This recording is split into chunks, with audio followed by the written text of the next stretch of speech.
ما ضل صاحبكم وما غوى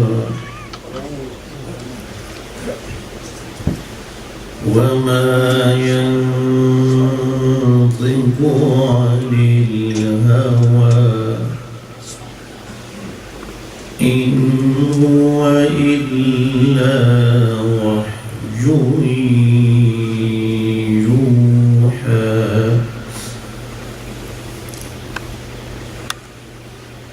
علمه شديد القوى ذو مرة فاستوى وهو بالأفق الأعلى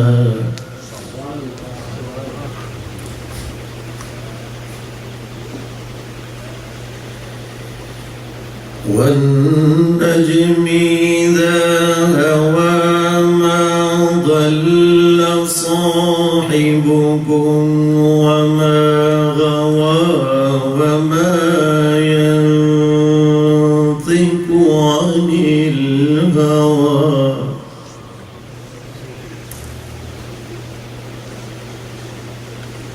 إن هو إلا وحي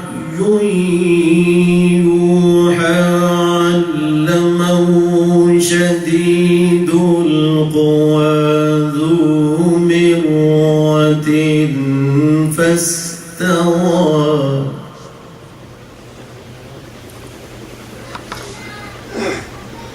وهو بالأفق الأعلى ثم دنا فتدلى فكان قاب قوسين أو أدنى فأوحى إلى عبده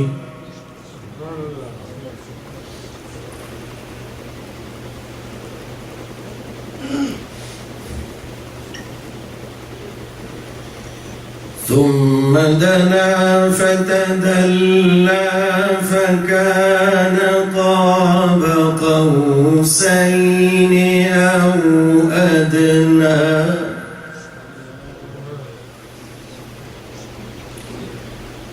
فأوحى إلى عبده ما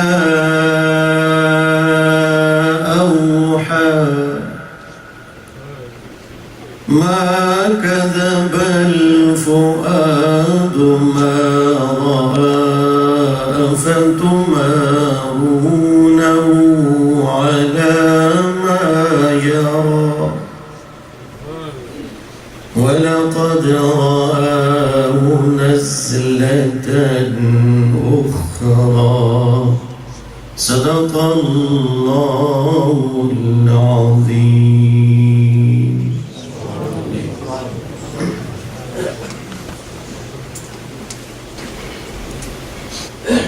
صلوا على الحبيب صلى الله تعالى على محمد صلى الله عليك يا رسول الله وسلم عليك يا حبيب الله صلى الله عليك يا رسول الله وسلم عليك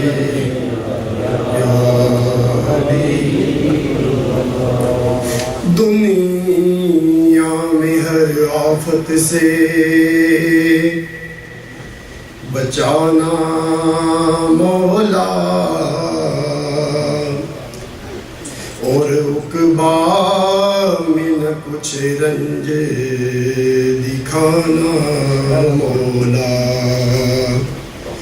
اور عقبہ میں نہ کچھ رنج دکھانا مولا اور بیٹھو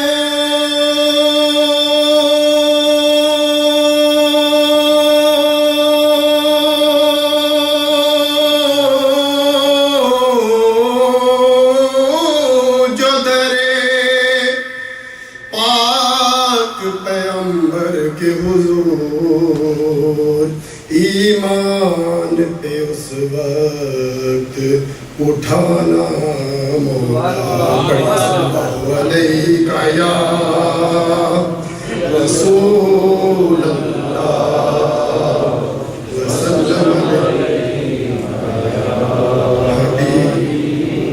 مدینے والے مصطفیٰ صلی اللہ تعالی علیہ وآلہ وسلم کا فرمانے علی شان ہے من صلی علیہ مرتن فتح اللہ لہ بابا من العافیت، کہ جو کوئی مجھ پر ایک مرتبہ درود پاک پڑھے گا اللہ عز و جل اس کے لیے عافیت کا ایک دروازہ کھول دے گا۔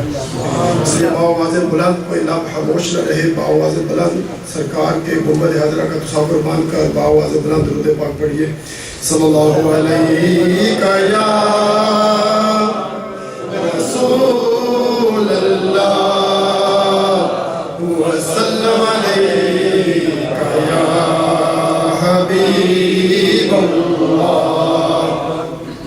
میرے شیخ طریقت امیر اہل سنت بانی دعوت اسلامی حضرت علامہ مولانا ابو بلال محمد الیاس الطاہر قادری نظمی ضیائی دامت برکاتہم العالیہ کا لکھا ہوا بہت ہی پیارا کلام، آئیے میرے ساتھ مل کر پڑھیے، انشاءاللہ بڑا سرور آئے گا۔ ہر وقت تصور میں مدینے کی گلی ہو، ہر وقت تصور میں مدینے کی گلی ہو،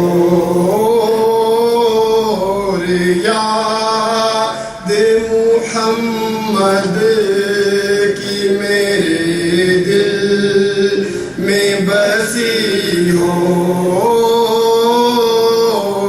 یاد محمد کی میرے دل میں بسی ہو، ہر وقت تصور میں مدینے کی گلی ہو، ہر وقت تصور میں مدینے کی گلی ہو، یاد محمد کی میرے دل میں بسی ہو، یاد محمد کی میرے دل میں بسی ہو۔ دو سوز بلال کا ملے درد رضا ساز، دو سوز بلال کا ملے درد رضا ساز، سرکار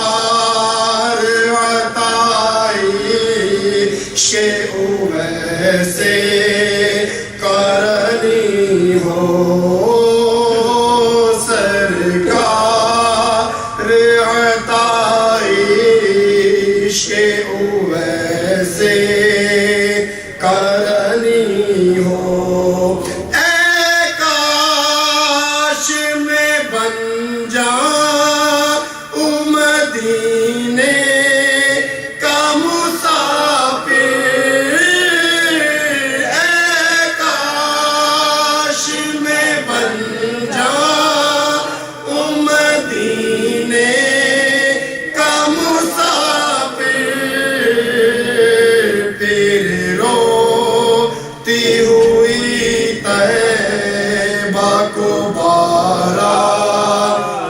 چلی ہو،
جینا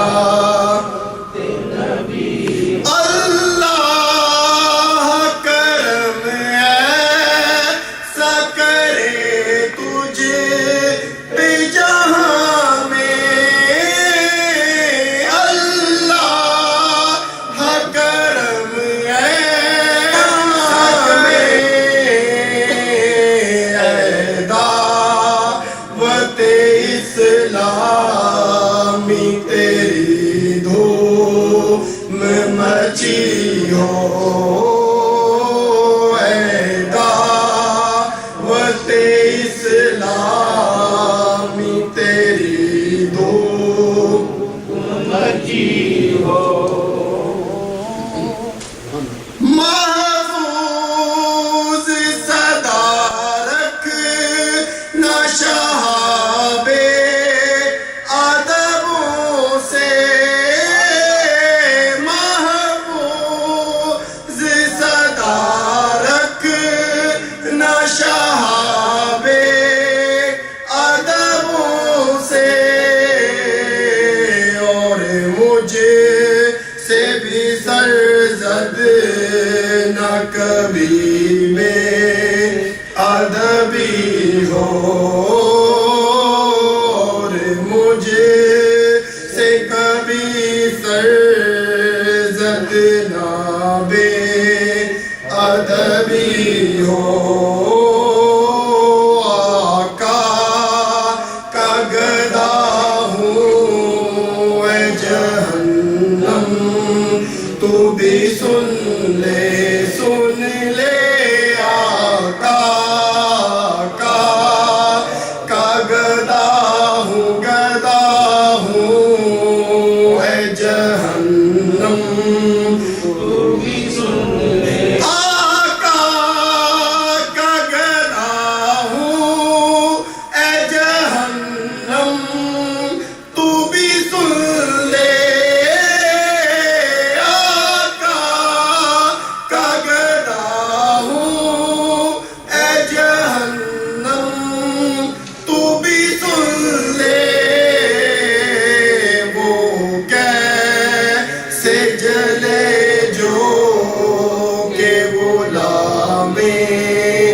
مدنی ہو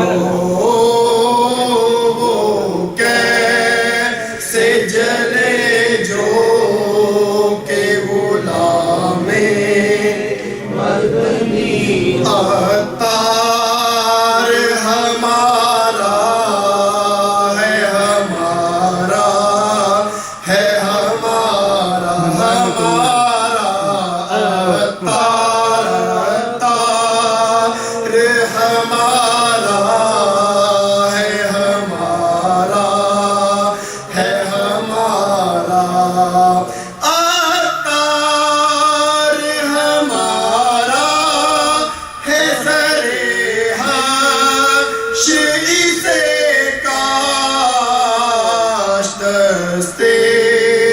شہبت سے یہی چیٹھی ملی ہو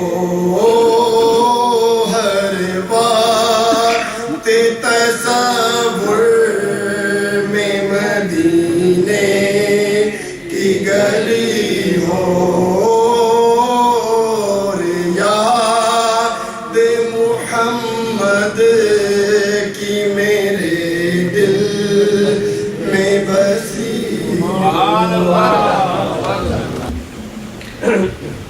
صلو علی الحبیب صلی اللہ تعالی علی محمد صلی اللہ تعالی علیہ وآلہ وسلم۔ میٹھے میٹھے اسلامی بھائیوں، الحمدللہ عز و جل، خالق کائنات عز و جل کے کروڑ ہا کروڑ احسان، اس کا شکر کہ اس نے ہمیں انسان بنایا، مسلمان کیا اور اپنے پیارے حبیب لبیب، ہم گناہوں کے مریضوں کے طبیب صلی اللہ تعالی علیہ وآلہ وسلم کی امت نے ہمیں پیدا فرمایا، اور کرم بالائے کرم کہ آج کے اس پرفتن دور میں اللہ عز و جل نے ہمیں اپنے پیارے حبیب صلی اللہ تعالی علیہ وآلہ وسلم کے صدقہ و طفیل دعوت اسلامی جیسی نعمت سے سرفراز فرمایا۔ الحمدللہ عز و جل تبلیغ قرآن و سنت کی عالمگیر غیر سیاسی تحریک دعوت اسلامی تادم بیان الحمدللہ دنیا کے 187 سے زائد ممالک میں اپنا پیغام پہنچا چکی ہے۔ دعوت اسلامی الحمدللہ عز و جل 90 سے زائد شعبہ جات میں دین مدین کی خدمت کی سعادت حاصل کر رہی ہے۔ ہماری خوش قسمتی کہ آج ہمارے درمیان تبلیغ قرآن و سنت کی عالمگیر غیر سیاسی تحریک دعوت اسلامی کی مرکزی مجلس شورا کے رکن مبلغ دعوت اسلامی ابو شعبان محمد بلال رضا تاری دامت برکاتہم العالیہ تشریف فرما ہیں۔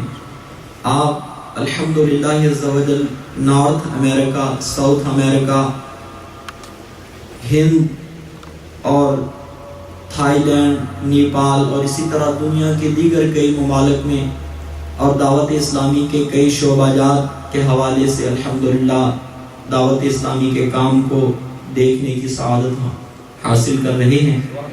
اور میڈیا کی دنیا میں جہاں آج میڈیا فحاشی و عریانی کے ذریعے اپنی بے حیائی اور فحاشی و عریانی کا پیغام پھیلا رہا ہے، تو ایسے حالات میں الحمدللہ عز و جل مسلمانان عالم کے دلوں کی دھڑکن بن جانے والا میڈیا کی دنیا میں چینل الحمدللہ مدنی چینل جو مسلمانان عالم کو الحمدللہ عز و جل دین مدین کی حقیقی تعلیمات سے روشناس کر رہا ہے، مبلغ دعوت اسلامی ابو شعبان محمد بلال رضا تاری دامت برکاتہم العالیہ کے مختلف سلسلے مختلف اوقات میں الحمدللہ مدنی چینل پر نشر ہوتے رہتے ہیں۔ ان دنوں بھی ایک سلسلہ با مقصد زندگی کے نام سے الحمدللہ مدنی چینل پر الحمدللہ رکن شورا کا نشر ہو رہا ہے۔ تو الحمدللہ ہماری خوش قسمتی آپ ہمارے درمیان تشریف فرما ہیں۔ میں آپ تمام اسلامی بھائیوں کی خدمت میں گزارش کروں گا، اگر آپ کو کوئی عذر نہیں ہے، تکلیف نہیں ہے، تو برائے کرم درمیان میں جو خلا ہے اس کو پر کر لیجئے، آگے تشریف لے آئیے۔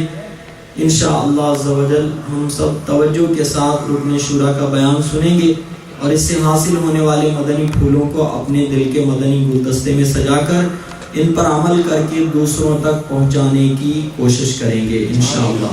اللہ کی رضا کے لیے اول تا آخر توجہ سے بیان سنیں گے انشاءاللہ۔ صلو علی الحبیب صلی اللہ تعالی علی محمد صلی اللہ علیہ وسلم۔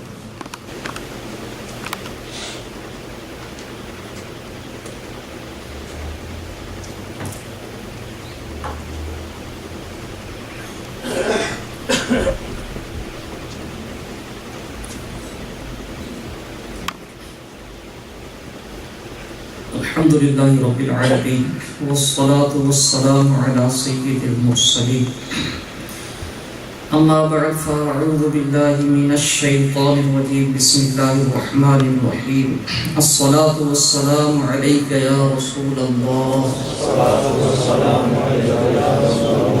وعلی آلک واصحابک یا حبیب اللہ الصلاة والسلام عليك يا نبي الله وعلى آلك وأصحابك يا نور الله نويت سنة الاعتكاف۔ میٹھے میٹھے اسلامی بھائیوں، حضور نبی کریم صلی اللہ تعالی علیہ وسلم کا فرمان ذی شان ہے، قیامت کے دن لوگوں میں سے میرے نزدیک زیادہ قریب وہ ہوگا جس نے اپنی زندگی میں مجھ پر زیادہ درود پڑھا ہوگا۔ صلو علی الحبیب صلی اللہ تعالی علی محمد وعلی آلہ وصحبہ وسلم۔ میٹھے میٹھے اسلامی بھائیو، آپ نے قیامت کا احوال تو سنا ہوگا کہ قیامت کے دن یعنی ایسا شدید یہ دن ہوگا اللہ تبارک و تعالیٰ کے غضب کا کہ اس سے پہلے اللہ تبارک و تعالیٰ نے ایسا غضب کبھی نہیں فرمایا۔ اس دن شدید گرمی ہوگی، سورج سوابین پہ ہوگا اور اس کا جو سیدھا رخ ہے وہ ہماری طرف ہوگا۔ گرمی کا یہ عالم ہوگا کہ جس زمین پہ ہم موجود ہیں یہ دہکتے ہوئے تانبے کی طرح ہوگی، لوگ اپنے ہی پسینے میں ڈبکیاں کھا رہے ہوں گے، اللہ تعالیٰ کے عرش کے سوا کوئی سایہ نہیں ہوگا۔ ایسے میں وہ خوش نصیب جو اپنی زندگی میں نبی کریم صلی اللہ تعالیٰ علیہ وسلم کی ذات والا صفات پر کثرت سے درود پاک پڑھتا رہا ہوگا، وہ پیارے آقا صلی اللہ علیہ وسلم کے قرب میں ہوگا، اور انشاءاللہ عزوجل قرب مصطفیٰ صلی اللہ علیہ وسلم کی برکت سے ہر آفت سے محفوظ رہے گا۔ سیدی اعلیٰ حضرت امام احمد رضا خان علیہ رحمت الرحمن کے بھائی جان مولانا حسن رضا خان رحمۃ اللہ تعالی علیہ ذوق نعت میں ارشاد فرماتے ہیں، ڈھونڈا ہی کریں صدر قیامت کے سپاہی، یعنی قیامت کے دن جو فرشتے ہیں مجرموں کو تلاش کرتے ہوں گے تو کیا ہوگا؟ ڈھونڈا ہی کریں صدر قیامت کے سپاہی، وہ کس کو ملے جو تیرے دامن میں چھپا ہو۔ دیکھا انہیں محشر میں تو رحمت نے پکارا، آزاد ہے جو آپ کے دامن سے بندھا ہو۔ انشاءاللہ عزوجل درود پاک پڑھنے کی برکت سے اس دنیا میں بھی اور آخرت میں بھی کامیابی ملے گی۔ نیت کیجئے کہ انشاءاللہ عزوجل کثرت سے درود پاک پڑھتے رہیں گے۔ صلو علی الحبیب صلی اللہ تعالی علی محمد وعلی آلہ وصحبہ وسلم۔ میٹھے میٹھے اسلامی بھائیو، ذی الحجہ الحرام کے مبارک ایام ہیں۔ یہ مبارک دن کئی لحاظ سے اہم ہیں۔ اس میں ایک تو مسلمان، اس کے نام سے ظاہر ہے ذی الحجہ، حج والا مہینہ، تو مسلمان دنیا بھر سے ایک تو حج کی سعادت حاصل کرنے کے لیے، مناسک حج کی ادائیگی کے لیے حرمین طیبین کا رخ کرتے ہیں، عزم حج سے، عازمین حج، یہ عزم حج کا عزم کر کے یہ جمع ہوتے ہیں خانہ کعبہ کی زیارت کے لیے۔ اور آج 7ویں شب شروع ہو چکی ہے یہاں، جبکہ عرب شریف میں 8واں دن شروع ہونے والا ہوگا۔ پھر 9 ذی الحجہ الحرام میں حاجی جو ہیں یہ میدان عرفات میں جمع ہوتے ہیں، پھر وہاں سے مزدلفہ اور مینا کی طرف سفر ہوتا ہے۔ اللہ تبارک و تعالیٰ جو خوش نصیب ہیں ان پر کرم فرماتا ہے، انہیں اپنے مبارک گھر کی حاضری کا شرف عطا کرتا ہے۔ پھر مزید جن پر کرم ہوتا ہے انہیں یعنی ان کا حج قبول بھی ہوتا ہے، اور پھر وہ صبح مدینہ بھی حاضر ہوتے ہیں، مدینہ طیبہ کی طرف سفر کرتے ہیں، مدینہ طیبہ میں حاضر ہوتے ہیں۔ اللہ تبارک و تعالیٰ کرم فرمائے کہ ہمارے نصیبوں میں یہ گھڑیاں بار بار آئیں۔ اس سال ہم یہاں موجود ہیں، اللہ کرے کہ اگلے سال ہم وہاں ہوں ان ایام میں، آج کی سعادت بھی ملے، مدینہ حاضری کی سعادت بھی ملے، اللہ تبارک و تعالیٰ کی بارگاہ میں ہمارا حج قبول بھی ہو، مکہ مدینہ کی باادب حاضری نصیب ہو۔ ایک تو یہ مہینہ مبارک مہینہ حج کا مہینہ، دوسرا اس میں دنیا بھر میں مسلمان جہاں کہیں ہوں یہ حضرت سیدنا ابراہیم خلیل اللہ علیہ نبینا وعلیہ الصلاۃ والسلام اور حضرت سیدنا اسماعیل علیہ نبینا وعلیہ الصلاۃ والسلام کی قربانی کی یاد مناتے ہیں۔ انشاءاللہ عزوجل آج یہاں اس سنتوں بھرے اجتماع میں ہم حضرت سیدنا ابراہیم خلیل اللہ علیہ نبینا وعلیہ الصلاۃ والسلام اور حضرت سیدنا اسماعیل ذبیح اللہ علیہ نبینا وعلیہ الصلاۃ والسلام کی یہ جو عظیم الشان قربانی ہے، اس کا کچھ تذکرہ کریں گے، سنیں گے انشاءاللہ عزوجل، اور یہ سیکھیں گے کہ یہ قربانی جو ہے یہ کیا مقصد ہے قربانی کا۔ دین اسلام کے جتنے بھی احکام ہیں یہ کوئی ایک رسمی کام نہیں ہے۔ مثلا نماز پڑھتے ہیں، زکوٰۃ کی ادائیگی ہے، حج ادا کرتے ہیں، روزہ رکھتے ہیں، تو اسی طرح قربانی کرتے ہیں، تو یہ ایک رسم نہیں ہے جو ادا کر دی گئی اور کام ختم ہو گیا۔ ان تمام احکام کی بجا آوری میں ایک پیغام ہے، ایک مقصد ہے ان کا، اور یہ مقصد کیا ہے انشاءاللہ عزوجل یہ سیکھنے کی کوشش کریں گے قربانی کے حوالے سے۔ نیت کیجئے کہ انشاءاللہ عزوجل اول تا آخر پوری توجہ کے ساتھ سنیں گے۔ انشاءاللہ عزوجل کوئی بھی ایسا کام نہیں کریں گے جس سے اپنی یا دوسروں کی توجہ تقسیم ہو۔ انشاءاللہ سوجل جو سیکھیں گے اس پر عمل کریں گے اور اللہ کی رضا کے لیے انشاءاللہ دوسروں تک بھی پہنچائیں گے۔ اللہ تعالیٰ کے نیک بندوں کا تذکرہ ہوگا، ذکر خیر ہوگا، جہاں صالحین کا ذکر ہوتا ہے وہاں اللہ کی رحمت نازل ہوتی ہے۔ نیت کریں کہ ان کے ذکر خیر کے ساتھ ہم بھی مزید برکتیں لوٹنے کے لیے حسب موقع، جیسے حضرت سیدنا ابراہیم خلیل اللہ علی نبینا علیہ السلام، ان کا ذکر خیر ہوگا تو حسب موقع ان کے نام کے ساتھ جب بھی نام سنیں کہیں علی نبینا علیہ السلام۔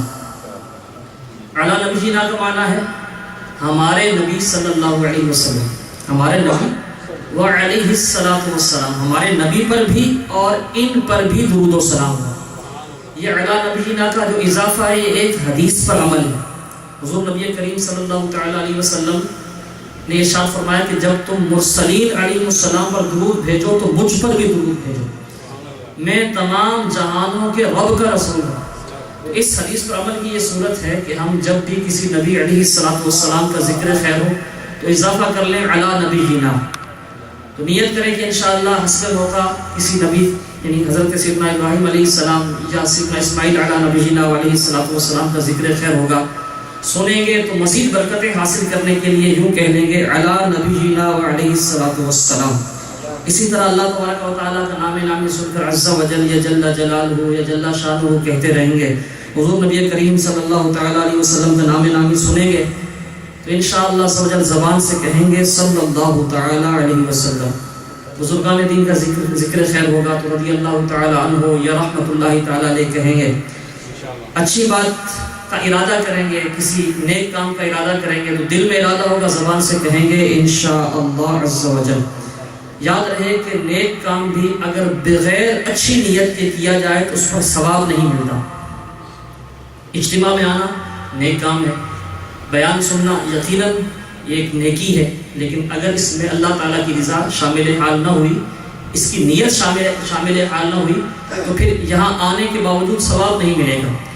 ایک تو اللہ تعالیٰ کی رضا پانے کی نیت سب سے پہلے تو یہ ہونی چاہیے، ساتھ ساتھ جتنی نیتیں بڑھائیں گے انشاءاللہ ثواب اتنا بڑھ جائے گا۔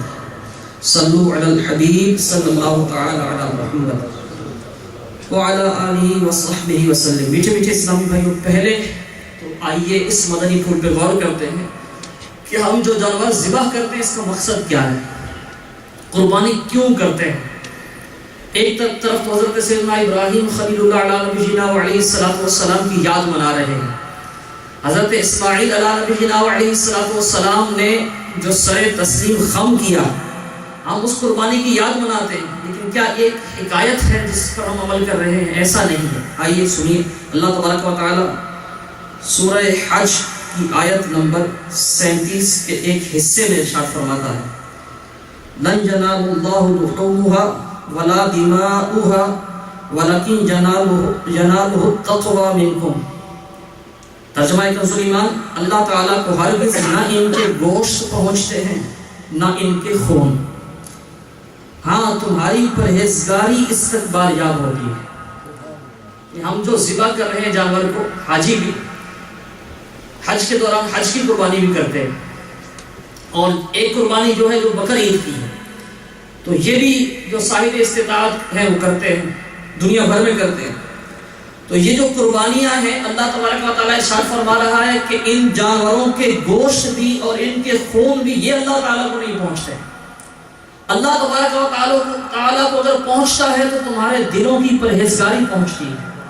اس آیت کریمہ کے شان نزول میں مفسرین کرام نے بیان فرمایا ہے کہ یہ آیت کیوں نازل ہوئی۔ ارشاد فرمایا گیا، مفسرین کرام لکھتے ہیں کہ کفار مکہ کیا کرتے تھے،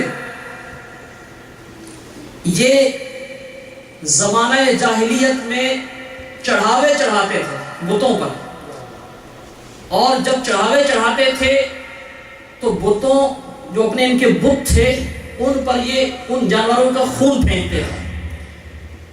ان میں ایسے بھی تھے جو چڑھاوے چڑھاتے تھے اللہ تبارک و تعالیٰ کے لیے اور اس کا خون کعبے کی دیواروں پہ ملتے تھے، گوشت جو ہے وہ کعبے کے اندر پھینکتے تھے۔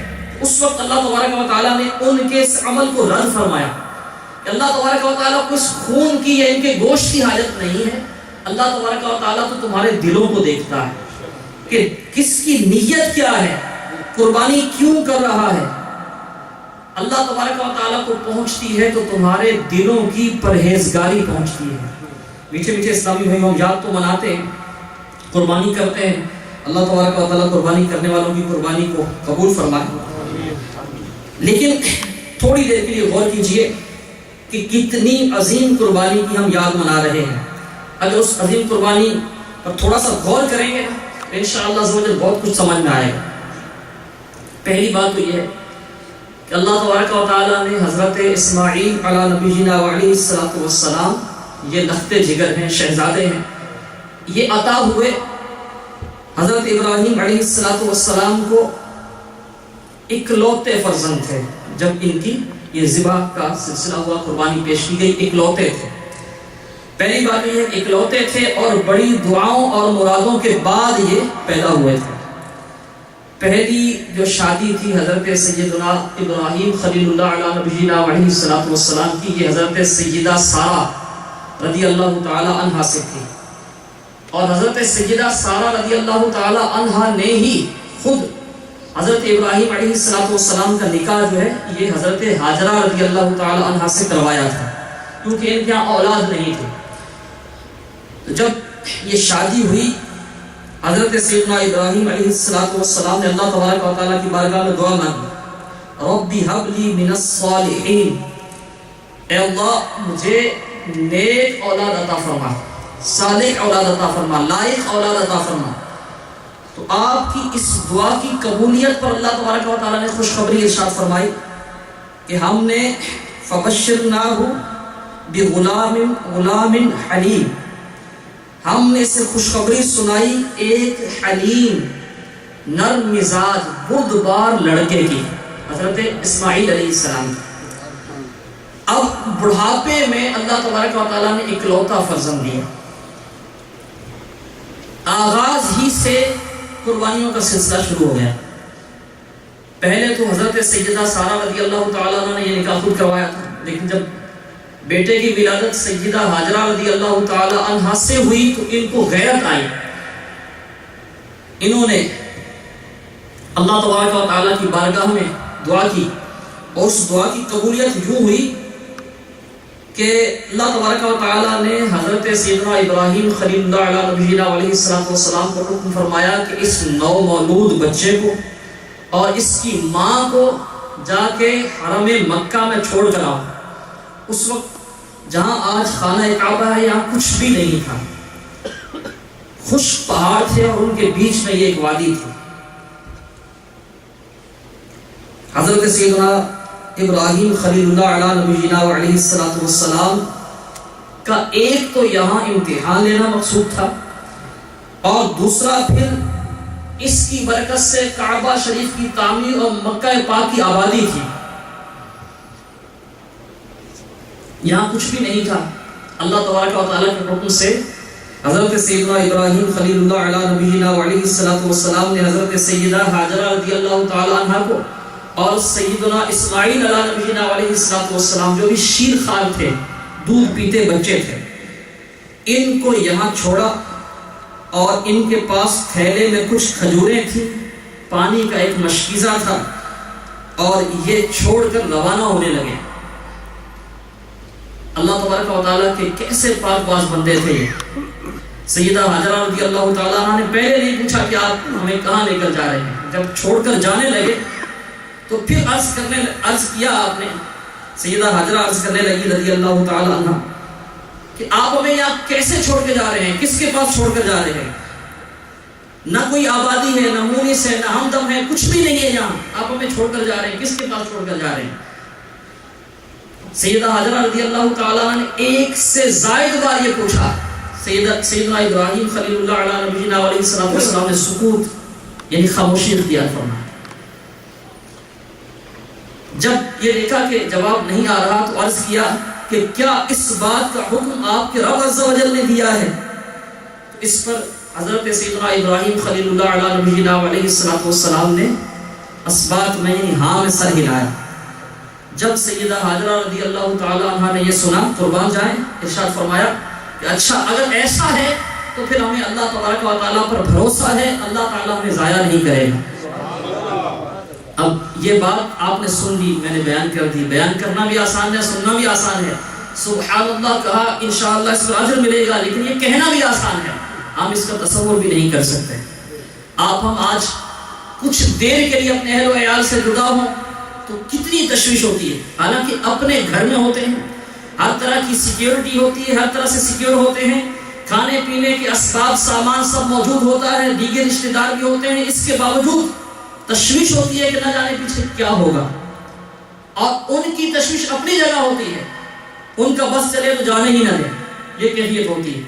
یہاں جنگل بیابان میں بالکل خوش چٹیل میدان ہے، دو پہاڑوں کے بیچ ایک وادی ہے جہاں کچھ نہیں ہے، وہاں چھوڑ کر جا رہے ہیں.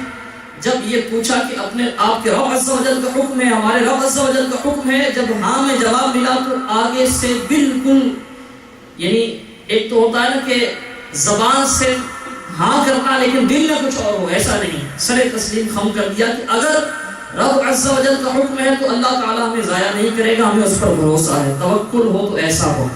اللہ تبارک و تعالیٰ ان کے توکل کا صدقہ ہمیں نصیب فرمائے. اب یہ یہاں سے روانہ ہو گئے. حضرت سیدنا ابراہیم خلیل اللہ علیہ نبیہ علیہ السلام جب وہاں سے چلے تو روایت میں ہے کہ آپ جب ایک اونچی جگہ پہ پہنچے، اس سے مزید آگے بڑھنا تھا تو اب یہ دونوں نظروں سے اوجھل ہو جانے تھے. کچھ فاصلے پر اونچی جگہ تھی جہاں سے یہ دونوں نظر آ رہے تھے، شیخار بچہ بھی اور اس کی ماں بھی. وہاں پہنچ کر اللہ تعالیٰ کی بارگاہ میں وہاں دعا کر رہے ہیں. کیا دعا کرتے ہیں؟ یہ آیت کریمہ ہے.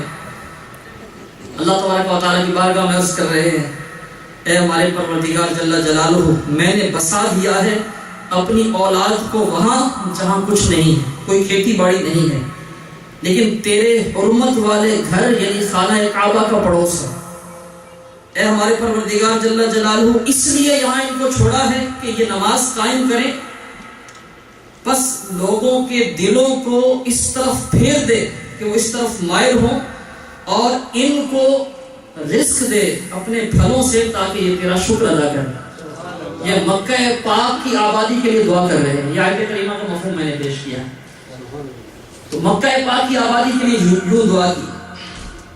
سیدہ حاجرہ رضی اللہ تعالیٰ عنہ نے اپنے لخت جگر شیر خوار حضرت سیدنا اسماعیل علیہ نبینا علیہ السلام کو دودھ پلایا. مشکیزے میں جو پانی تھا وہ خود پیا، کچھ کھجوریں جو تھیں وہ کھائیں، یہاں تک کہ مشکیزے کا پانی بھی ختم ہو گیا. اب خود بھی پیاس جب لگی تو وہ دودھ بھی ختم ہوا.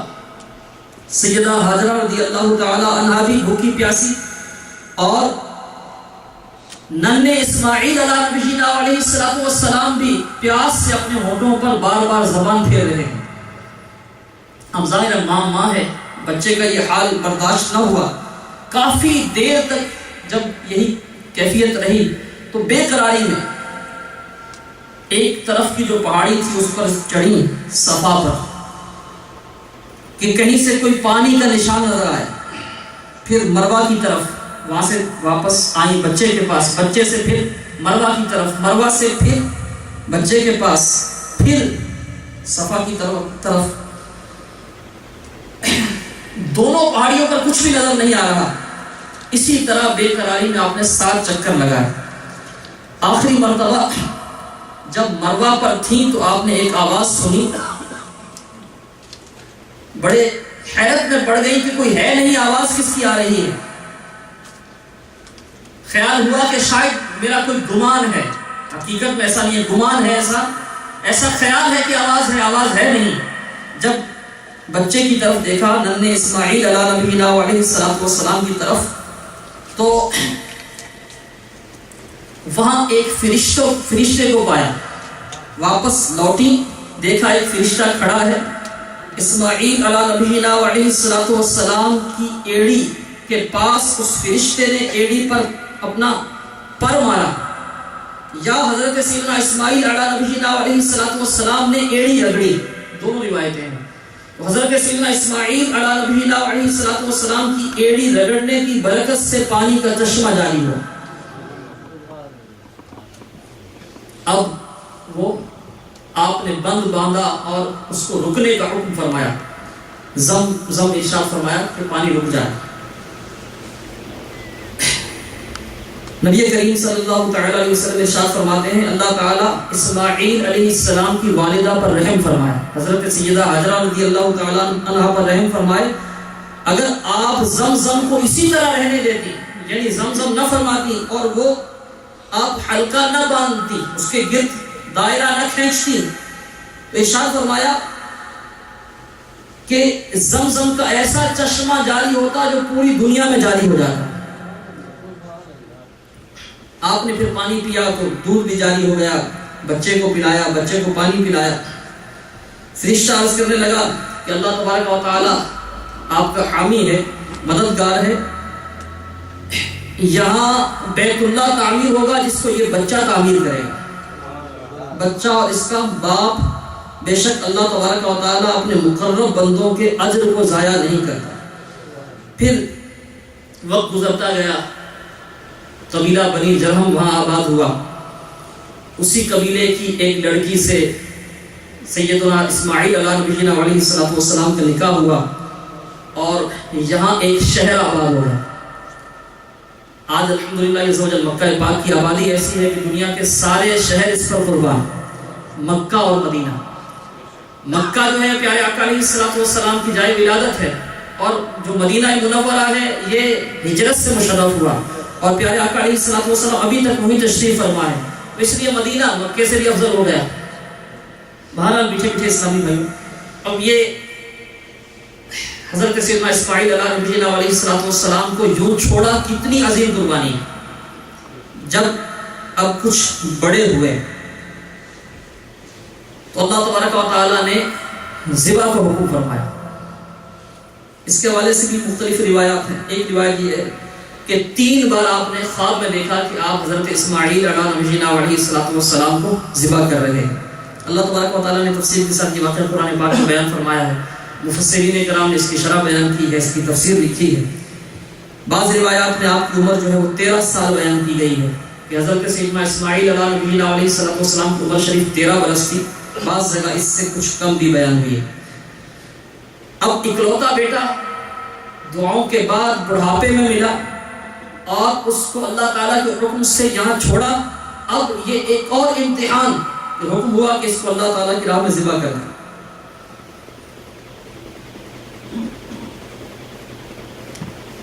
اب اللہ تبارک و تعالیٰ کے حکم پر عمل کرنے جا رہے ہیں. آپ تو اللہ تعالیٰ کے نبی ہیں. اللہ تبارک و تعالیٰ کے حکم کی پیروی ظاہر آپ نے کرنی ہی کرنی ہے، لیکن بادل ناخواستہ نہیں، اللہ تعالیٰ کی رضا پر راضی ہے. بیٹا بھی کیسا ہے سبحان اللہ عز و جل. جب بیٹے پر اپنا خواب ظاہر فرمایا تو بیٹے نے کیا کہا، کیا عرض کیا؟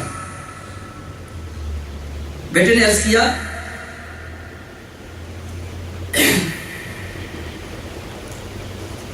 جب یہ ارشاد فرمایا کہ میں نے خواب میں دیکھا ہے کہ میں تجھے ذبح کر رہا ہوں. سیدنا اسماعیل علیہ نبینا علیہ السلام عرض کرتے ہیں قال یا ابتی افعل ما تؤمر. اے میرے ابا جان، آپ کو جس چیز کا حکم ہوا آپ وہ کیجئے. ستجدونی انشاءاللہ من الصابرین. خدا نے چاہا تو قریب ہے کہ آپ مجھے صبر کرنے والوں میں سے پائیں. اب یہ بات واقعی اللہ تبارک و تعالیٰ نے بیان کی ہے، ہم سن رہے ہیں اور مزہ بھی آ رہا ہے سننے میں، لیکن ہے بہت بڑی بات. آج اپنی اولادوں پر ہم غور کریں. بچہ تھوڑا سا بڑا ہوتا ہے، اگرچہ اس کے بھلے کی بات ہوتی ہے تو آگے سے جواب ملتا ہے. بچہ دوست کی بات تو مانے گا، والد کی بات نہیں مانے گا. سبحان اللہ عز و جل. حضرت سیدنا اسماعیل علیہ نبینا علیہ السلام کیسے سعادت مند ہیں کہ ذبح کرنے جا رہے ہیں اور ذبح کا پیغام دیا تو آگے سے کیا عرض کرتے ہیں کہ آپ مجھے صبر کرنے والوں میں سے پائیں گے. مفسرین کرام نے لکھا ہے کہ عرض کیا انہوں نے کہ آپ مجھے الٹے یعنی الٹا لیٹائیں اور اپنی آنکھوں پر پٹی باندھ لیں تاکہ کہیں وہ شفقت پدری باپ کی محبت اس حکم پر عمل میں رکاوٹ نہ بن جائے. اللہ تبارک و تعالیٰ نے بہرحال ان کی قربانی کو قبول فرما لیا اور ارشاد فرمایا کہ تم نے خواب سچ کر دکھایا. اللہ تعالیٰ کے حکم سے حضرت اسماعیل علیہ نبینا علیہ السلام کی جگہ ایک مینڈھا یا دمبا ذبح ہوا، جنتی دمبا، اور آج الحمدللہ ہم دنیا بھر میں مسلمان قربانی کی یاد منا رہے ہیں۔ اب غور کیجئے، پہلے ہم نے یہ سنا کہ اللہ تبارک و تعالیٰ کا مقصود قربانی کا، اللہ تبارک و تعالیٰ نے جو قربانی کا حکم دیا ہے اس کا مقصود گوشت یا خون نہیں ہے۔ اللہ تبارک و تعالیٰ کو گوشت اور خون نہیں پہنچتا بلکہ دلوں کی پرہیزگاری پہنچتی ہے۔ حضرت اسماعیل علیہ نبینا علیہ السلام اور سیدنا ابراہیم خلیل اللہ علیہ نبینا علیہ السلام نے اللہ تعالیٰ کے حکم پر عمل کیا۔ ان کے پیش نظر خون بہانا نہیں تھا، اللہ تبارک و تعالیٰ کے حکم کی تعمیل تھی، اللہ تبارک و تعالیٰ کی رضا میں راضی رہنا تھا۔ کاش ہمیں بھی یہ سعادت مل جائے، ہم قربانی کریں، اللہ تعالیٰ ہماری قربانیوں کو قبول بھی فرمائے، لیکن اللہ کرے کہ ہم ایسے ہو جائیں کہ اس کی رضا میں راضی رہیں۔ قربانی کرنا آج بظاہر ہمارے لیے آسان ہے، اگرچہ اس میں خرچ بھی آتا ہے، ظاہر اچھا خاصا خرچ ہوتا ہے۔ جو یہاں کرتے ہیں یہاں خرچ زیادہ ہوتا ہوگا، جو اپنے یعنی آبائی وطن میں عموماً یہی ہوتا ہے کہ یہاں قربانی نہیں کرتے، وہاں کسی کے سپرد کر دیتے ہیں، کسی کو وکیل بنا لیتے ہیں، وہاں قربانی ہوتی ہے، لیکن یہاں کریں یا وہاں کریں خرچ ہوتا ہے۔ تو یہاں خرچ کر رہے ہیں، خوش دلی کے ساتھ کر رہے ہیں۔ اگر اللہ تبارک و تعالیٰ کے حکم کی تعمیل کے لیے کر رہے ہیں تو اللہ تبارک و تعالیٰ کے دیگر احکام کی تعمیل بھی تو کرنی چاہیے۔ قربانی واجب ہے صاحب استطاعت پر، لیکن نماز فرض ہے۔ اب نماز نہ پڑھیں، فجر کی نماز میں بھی سوئے رہیں، ظہر کی نماز میں کام کاج میں مصروف رہیں، عصر کی نماز ڈیوٹی سے یا کام کاج سے واپسی پر میں گزر جائے، مغرب عشاء تھکن کی نظر ہو جائے، تو یہاں تو اللہ تبارک و تعالیٰ کا حکم نہیں مان رہے۔ اب سوچنا پڑے گا کہ کیا ہماری قربانی فقط دکھلاوے کی تو نہیں ہے؟ قربانی نظر آتی ہے، قربانی کا جانور نظر آتا ہے، پتہ چلتا ہے کہ فلاں نے قربانی کی ہے، لیکن نماز کا کیا حال ہے آپ غور کیجیے۔ یہ فقط ایک نماز نہیں، اللہ تبارک و تعالیٰ نے اور کتنے فرائض ہم پر عائد کیے ہیں، کیا ہم پورے کرتے ہیں؟ اگر اللہ تبارک و تعالیٰ کے حکم کی تعمیل کی نیت ہے قربانی میں، تو پھر دیگر احکام کی بھی پیروی کرنی چاہیے۔ اس کی ایک اور مثال علماء کرام نے دی ہے کہ قربانی واجب ہے، ہم قربانی کرتے ہیں، کرنی بھی چاہیے، اللہ تبارک و تعالیٰ ہماری قربانیوں کو قبول فرمائے۔ لیکن قربانی کے جانور کے لیے ہر ایک کی کوشش ہوتی ہے کہ اچھا جانور لے، اور حکم بھی یہی ہے کہ فرما بھی ہو، خوبصورت بھی ہو، بے عیب ہو، اس کا گوشت بھی اچھا ہو۔ اچھی نیت کے ساتھ اگر اس طرح کرے گا تو اس کو ثواب زیادہ ملے گا۔ دوسری طرف فطرانہ جو ہم چھوٹی عید پر، عید الفطر پر فطرانہ دیتے ہیں، جس طرح قربانی کے لیے حکم ہے کہ اچھا جانور لیا جائے، اسی طرح فطرانے کے لیے بھی فقط گندم کے حساب سے، جو کے حساب سے فطرانہ نہیں ہے، بلکہ صاحب حیثیت کے لیے ایسا بھی ہے کہ جو دے سکے وہ منقع، جو ایک انگور کی قسم ہوتی ہے، وہ منقع کی رقم فطرانے میں دے۔ اسی طرح گندم کے ساتھ ساتھ تقریباً یہ 2 کلو گندم کی قیمت یہ ایک فطرے کی برابر ہوتی ہے۔ اس 2 کلو سے تھوڑا سا کم، 2 کلو سے 80 گرام کم، یعنی 1 کلو اور 920 گرام گندم یا اس کی قیمت، یہ فطرہ ہے۔ لیکن فقط یہی نہیں ہے، جو صاحب حیثیت ہے، خوشحال ہے، اس کے لیے یہ ترغیب بھی ہے کہ وہ منقع کی رقم دے دے۔ منقع کی رقم زیادہ ہوتی ہے، گندم سستی ہوتی ہے اور منقع مہنگا ہوتا ہے۔ اسی طرح یہ یعنی ایک ترغیب ہے کہ وہ زیادہ راہ خدا میں زیادہ خرچ کرے، اگرچہ گندم کی رقم دینے سے فطرہ ادا ہو جائے گا۔ اسی طرح اگر کوئی چھوٹا جانور جو شرائط پر پورا اترتا ہو تو اس کی قربانی کرے، اس کی قربانی بھی ہو جائے گی۔ لیکن کوشش ہوتی ہے بڑا ہی جانور خریدیں، کہیں ایسا تو نہیں کہ جانور تو نظر آتا ہے لیکن جو فطرہ دے رہے ہیں وہ کسی کو پتہ نہیں چلتا۔ وہاں پتہ نہ چلنے کی وجہ سے ہم کم دیتے ہوں، اور یہاں چونکہ جانور نظر آ رہا ہے اور سب دیکھیں گے اس لیے کہیں جانور اچھا خریدتے ہوں، ہو سکتا ہے کہ ایسا ہو۔ بہرحال اگر اللہ تعالیٰ کی رضا کے لیے کریں گے تو یقیناً قبول ہوگا، لیکن فطرانہ بھی تو زیادہ دینا چاہیے نا۔ تو کہیں ایسا نہ ہو کہ ہماری نیت میں اخلاص نہ ہو، ہم اللہ تعالیٰ کی رضا کے لیے نہ کریں اور کرنے کے باوجود ہمیں اجر و ثواب نہ ملے، بلکہ جو عمل ریاکاری کے لیے ہو اس پر الٹا گناہ ہے۔ لیکن سبحان اللہ عز و جل توبہ کی برکت کہ اگر توبہ کریں تو مفتی احمد یار خان نعیمی رحمۃ اللہ تعالی علیہ مرآت المناجی میں ایک حدیث کی شرح میں لکھتے ہیں کہ جس کے سارے عمل ریاکاری کی نظر ہو گئے، اس نے نماز پڑھی، ساری زندگی ریاکاری کی نماز پڑھی اور اعمال کیے ریاکاری کے نظر ہو گئے، لیکن اگر اللہ تعالیٰ نے اس کو توبہ کی توفیق دی اور اس نے اس ریاکاری سے توبہ کر لی تو اس توبہ کی برکت سے وہ جتنے عمل برباد ہوئے تھے اللہ تعالیٰ سب کو قبول فرما لیتا۔ صرف وہ ریاکاری کی معافی نہیں ملتی بلکہ وہ اعمال بھی قبول ہو جاتے ہیں۔ مگر اس سے پہلے ایسا ہوا ہے کہ کسی بھی عمل میں دکھلاوا شامل حال رہا اور ہماری قربانیاں یا وہ اعمال باطل ہوئے، نیت ہر کوئی اپنی جانتا ہے، اپنی نیت پہ غور کر لیجئے، لیکن پھر بھی یہ جو ریاکاری ہے یہ تو اتنا مخفی عمل ہے، اتنا پوشیدہ عمل ہے، اتنا ہڈن ہے کہ اس کو پہچاننا بہت مشکل ہے۔ روایتوں کے مطابق اندھیری رات میں سیاہ پتھر پر جس طرح چیونٹی کی چال مخفی ہے، چیونٹی کتنی باریک ہوتی ہے، چھوٹی ہوتی ہے، پھر چیونٹی کی چال تو وہ کون پہچان سکتا ہے، پھر اندھیری رات ہو اور سیاہ پتھر ہو، اس پر چیونٹی ہو، تو جس طرح اس کی چال مخفی ہے اسی طرح مثال دے کے حدیث شریف میں فرمایا گیا اسی طرح ریاکاری مخفی ہے، اس کو پہچاننا بہت مشکل ہے۔ بندہ عمل کر رہا ہوتا ہے، اپنے تئیں سمجھتا ہے کہ میں اللہ کی رضا کے لیے کر رہا ہوں، لیکن اس کے عمل میں ریاکاری داخل ہو چکی ہوتی ہے۔ قربانی کریں، ضرور کریں، لیکن اپنی نیت پر بار بار غور کریں کہ میں کس لیے کر رہا ہوں۔ حج کرنے والے اللہ تبارک و تعالیٰ ان کا حج قبول فرمائے، حج میں آسانیاں عطا فرمائے، لیکن یہ غور کریں کہ یہ حج کیوں کر رہے ہیں؟ اس لیے کر رہے ہیں کہ لوگوں کو پتہ چلے کہ میں حاجی ہوں۔ اپنے عمل سے، اپنے فعل سے، اپنے قول سے اس کا اظہار کرتے ہیں، بعض تو اپنے نام کے ساتھ خود حاجی لکھتے اور لکھواتے ہیں۔ اگر کوئی دوسرا حاجی کہے تو اس میں تو کوئی حرج نہیں ہے، آپ نے حج کیا ہے، اللہ تبارک و تعالیٰ قبول فرمائے، کسی دوسرے نے آپ کو حاجی کہہ دیا، اس میں تو کوئی حرج نہیں ہے، لیکن آپ اپنے نام کے ساتھ خود حاجی کہیں یا لکھیں، اب اس کا مقصد کیا ہے؟ کیا کہیں ایسا تو نہیں کہ آپ اپنے حج کا اظہار کر رہے ہوں؟ بہرحال اس کا تعلق تو نیت سے ہے، لیکن ہمیں اپنی نیتوں پر غور کر لینا چاہیے۔ اس طرح ایک مثال بھی دی ہے امیر اہل سنت بانی دعوت اسلامی مولانا ابو بلال محمد الیاس صاحب قادری دامت برکاتہ العالیہ نے کہ سفر میں دو اشخاص قریب بیٹھے تھے، ایک نے دوسرے کا نام پوچھا تو اس نے اپنے نام کے ساتھ حاجی بتایا کہ حاجی فلاں، تو دوسرے سے پوچھا آپ کا نام، تو اس نے کہا نمازی فلاں، تو وہ کہنے لگا یہ کون سا نام ہوا؟ اس نے کہا کہ دیکھیے آپ نے زندگی میں کتنی بار حج کیا؟ اس نے کہا ایک بار کیا۔ آپ نے ایک بار حج کیا تو آپ کے نام کے ساتھ حاجی لگ گیا، میں تو 5 وقت کی نماز پڑھتا ہوں، میرے نام کے ساتھ نمازی کیوں نہیں لگ سکتا؟ یعنی سمجھانا مقصود تھا کہ آپ کا نام جو ہے وہی نام رکھیے، حاجی لگانے کی کیا ضرورت ہے؟ نمازی کہلوانا بھی درست تو نہیں ہے اس انداز میں، لیکن اس نے یہ چوٹ کرنے کے لیے کہا۔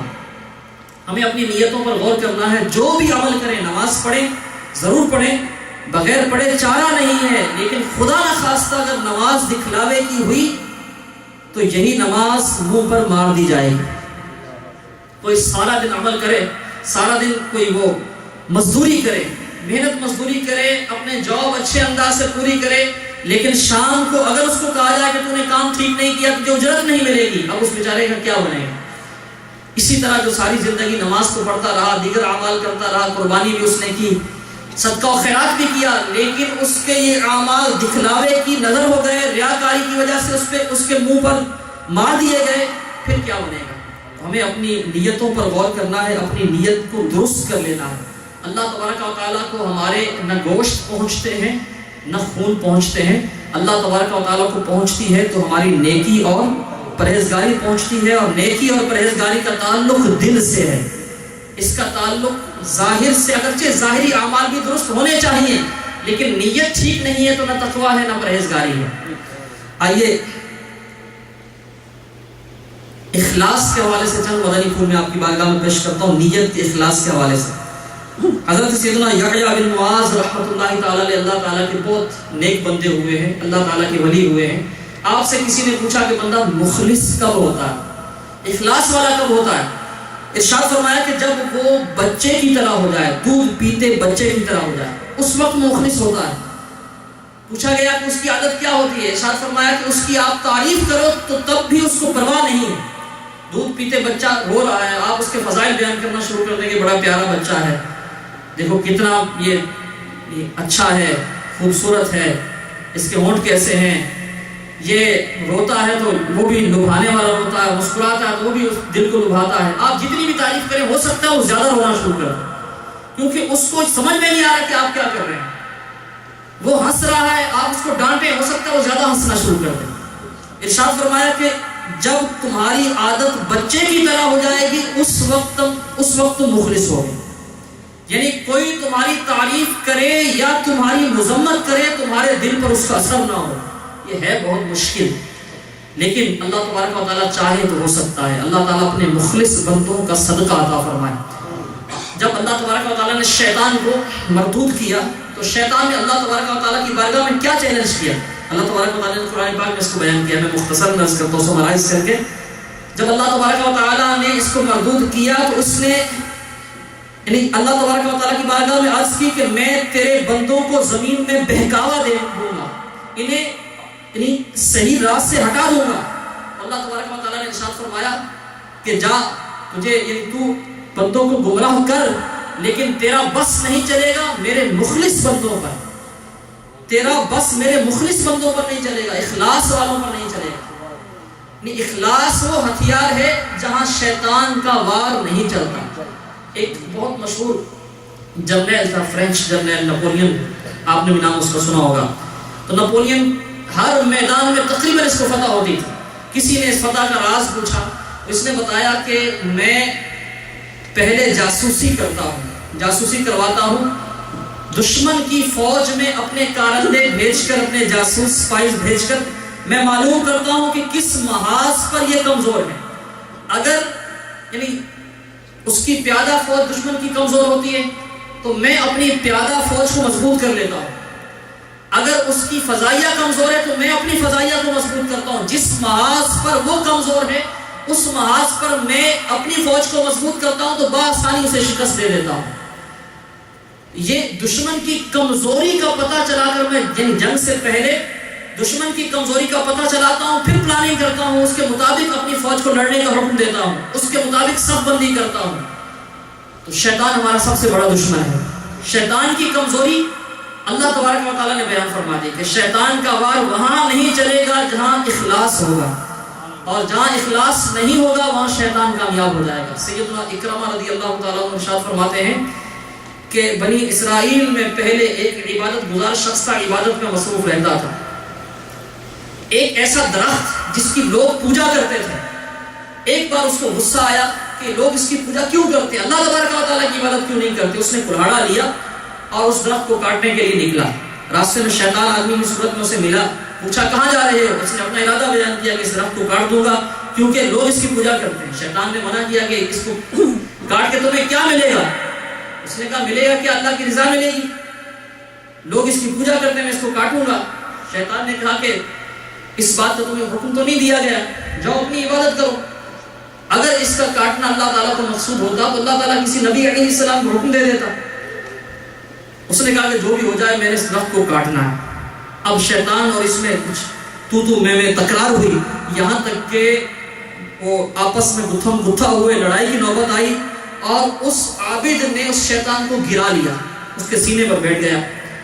اب شیطان نیچے سے لجاجت کے ساتھ یعنی اس سے ریکویسٹ کرنے لگا کہ آپ اس طرح کرو کہ چھوڑ دو اس معاملے کو، چلے جاؤ واپس، غریب آدمی ہو، میں اگر تم اس درخت کو نہیں کاٹو گے تو تمہارے سرہانے 2 درہم رکھ دیا کروں گا. تم ایک اپنے اوپر خرچ کر لینا، دوسرا راہ خدا میں خرچ کر لینا، اپنے اہل و عیال پہ خرچ کرنا، تمہارا گزر بسر ہو جائے گا، اللہ کی عبادت میں لگے رہنا. اب شیطان کا وارث پہ چل گیا. پہلے تو شیطان کے وہ ثابت میں نہیں آیا، اب وہ جو وار پہلے نہیں چلے تھے وہ بھی بات ذہن میں آ گئی. یار بات تو ٹھیک ہے، غریب آدمی ہوں، ذرا گزر بسر اچھا ہوگا تو اللہ تعالیٰ کی عبادت اچھے انداز میں کروں گا، اور ویسے بھی مجھے اس درخت کے کاٹنے کا حکم تو دیا نہیں گیا، میں اس کو کاٹوں گا، لوگ دوسرے درخت کی عبادت شروع کر دیں گے، دوسرے درخت کی پوجا شروع کر دیں گے. اب یہ واپس چلا گیا. سیدنا اکرمہ رضی اللہ تعالیٰ عنہ فرماتے ہیں کہ شیطان نے جیسے کہا تھا 2 دن 3 دن اس کو درہم ملے، پھر اس کو نہیں ملے. جب نہیں ملے تو اب اس کو غصہ آیا کہ اس نے کہا تھا میں روزانہ رکھوں گا، تو اس نے رکھے ہی نہیں. یہ دوبارہ کلہاڑا لے کے چلا. اب پھر اسی طرح شیطان ملا. شیطان نے پھر پوچھا کہاں جا رہے ہیں؟ اس نے کہا میں درخت آج تو ضرور کاٹوں گا. اس نے کہا کہ اب نہیں کاٹ سکتے. شیطان نے کہا کہ اب تم نہیں کاٹ سکتے. پھر دونوں آپس میں گتھم گتھا ہو گئے، یہاں تک کہ اب شیطان نے اس کو گرا لیا. شیطان نے کہا واپس چلے جاؤ، نہیں تو اب میں تمہاری گردن اڑا دوں گا۔ اس نے کہا کہ نیچے سے نجاست کے ساتھ کہ ٹھیک ہے میں چلا جاتا ہوں، لیکن یہ تو بتاؤ کہ پہلی بار بآسانی میں نے تجھے گرایا، آج تو نے مجھے کیسے گرا لیا؟ تو شیطان نے پھر اپنا تعارف کروایا کہ میں شیطان ہوں، اس سے پہلے تم آ رہے تھے تو اللہ کی رضا تمہارے ساتھ تھی، تمہاری نیت خالص تھی، اس لیے تم مجھ پر غالب آئے، اور آج تم اللہ کی رضا کے لیے نہیں آ رہے تھے، تمہیں درہم نہ ملنے کا غصہ تھا، اس وجہ سے میں تجھ پر غالب آ گیا۔ جس کا عمل اللہ کی رضا کے لیے ہوتا ہے وہ مجھ پر غالب آتا ہے، اور جس کا عمل دنیاوی غرض کے تحت ہوتا ہے میں اس پر غالب آ جاتا ہوں۔ اللہ تبارک و تعالی ہمیں نیک اعمال پر استقامت عطا کرے، ایمان پر استقامت عطا کرے۔ سب سے بڑی دولت ایمان ہے، خدا نخواستہ اگر ایمان چھن گیا تو ہمارا کیا بنے گا؟ نہ یہ قربانی کسی کام کی، نہ حج کی ادائیگی کسی کام آئے گی، نہ نمازیں کسی کام آئے گی، یہ حسن اخلاق سب کچھ یہ ایمان کے صدقے میں ہے۔ اگر ایمان نہیں ہے تو کسی عمل کا کوئی فائدہ نہیں، ہمیشہ ہمیشہ کے لیے جہنم میں رہنا پڑے گا۔ یہ ایمان کی دولت بہت عظیم دولت ہے۔ اگر خدا نخواستہ ہم عمل میں اخلاص قائم نہ رکھ پائے تو ایمان بھی خطرے میں پڑ سکتا ہے، کیونکہ شیطان کا بس چلے گا، اس پر چلے گا جس کی نیت خالص نہیں ہے۔ تو یہ ایک ہتھیار ہے اخلاص، اس کو اپنا لیجئے، انشاءاللہ شیطان کا وار کامیاب نہیں ہوگا، اور ریاکار پر جس کا عمل دکھلاوے کے لیے ہوتا ہے اس پر شیطان کا وار کامیاب ہو جاتا ہے۔ اللہ تبارک و تعالیٰ نے نیک اعمال کی توفیق دی ہے، مسجد کی خدمت کر رہے ہیں، مسجد کو آباد کر رہے ہیں، نماز پڑھ رہے ہیں، قربانیاں کر رہے ہیں، راہ خدا عز و جل میں خرچ کرتے ہیں، حج کرتے ہیں، سفر کرتے ہیں، نیکی کی دعوت دیتے ہیں، بیان کرتے ہیں، نعت شریف پڑھتے ہیں، کسی بھی انداز میں دین کی خدمت کی سعادت میسر ہے، اللہ تعالیٰ کے سامنے سر جھکانے کی سعادت ملی ہوئی ہے۔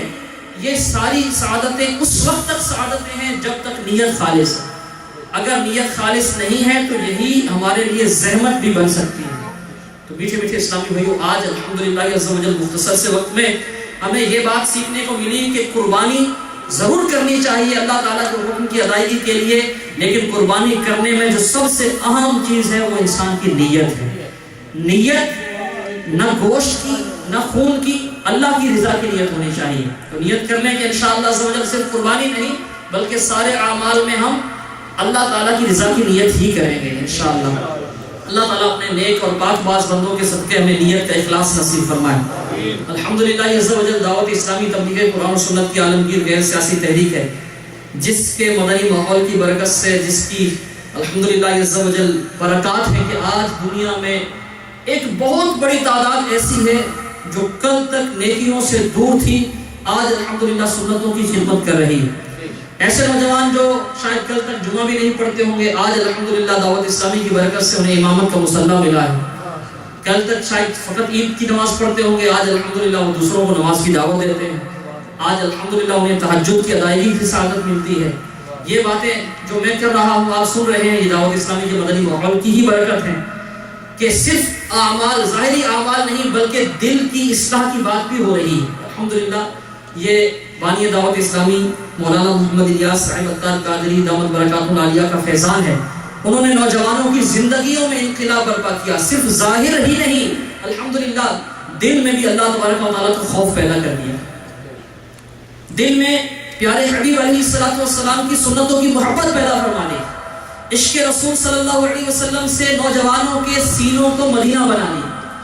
آج ایک بہت بڑی تعداد ایسی ہے جو مدینہ حاضری کے لیے تڑپتی ہے دعوت اسلامی کے مدنی ماحول کی برکت سے۔ ایک تعداد ایسی ہے جو یعنی دنیاوی اغراض کے تحت کہیں جانا چاہتی ہوگی، لوگ امریکہ آتے ہیں یا یورپین کنٹریز میں جاتے ہیں یا اور کہیں جاتے ہیں، تو یعنی جو ظاہری رعنائیاں ہیں، ایک ظاہری حسن ہے، وہ دیکھنے کے لیے جاتے ہیں، سیر سپاٹے کے لیے جاتے ہیں، عیش پرستی کے لیے جاتے ہیں۔